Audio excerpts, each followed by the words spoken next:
Sosok Nani Darham diduga korban malpraktik sedot lebak rela bayar 300 juta rupiah.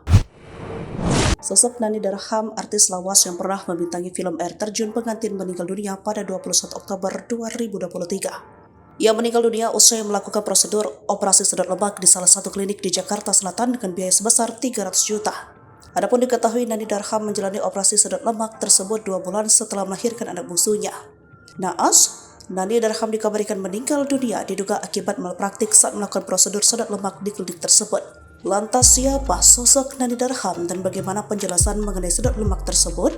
Nani Darham atau yang memiliki nama lengkap Nani Apriliani Darham adalah seorang figur tanah air yang belum banyak diketahui oleh publik.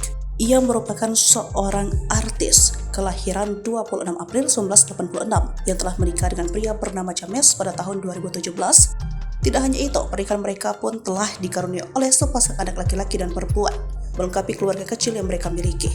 Selama masa hidup, Nani pernah bekerja sama dengan Tamara Blazensky, Marcel Chandrawinata, dan Tias Mirasih dalam sebuah film horor lawas Indonesia berjudul Air Terjun Pengantin yang dirilis pada tahun 2009. Dalam film yang disutradarai oleh Rizal Mantovani ini, Nani memainkan peran sebagai Dinar.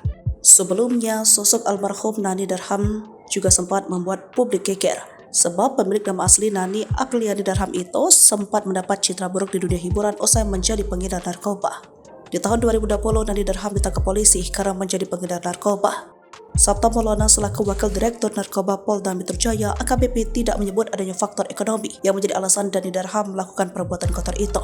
Sebab menurutnya Nani adalah sosok yang terbilang kaya. Motif Nani menjual narkoba karena memang sang aktris mendapatkan akses dari pengedar yang lain, sehingga ia menjual narkoba hanya di lingkungan terdekatnya. Alhasil ia ditetapkan sebagai tersangka dan mendekam di penjara. Di sisi lain, kontroversi Nani Darham terus bergulir. Nani Darham juga pernah dikabarkan bertikai dengan artis Rahma Azhari hingga berujung ke meja hijau pada tahun 2011 silam. Hingga akhirnya kabar duka menyelimuti Nani Darham. Sampai saat ini pihak kepolisian akan memanggil saksi dalam malpraktik yang memakan korban itu. Download Tribun X sekarang, menghadirkan lokal menjadi Indonesia.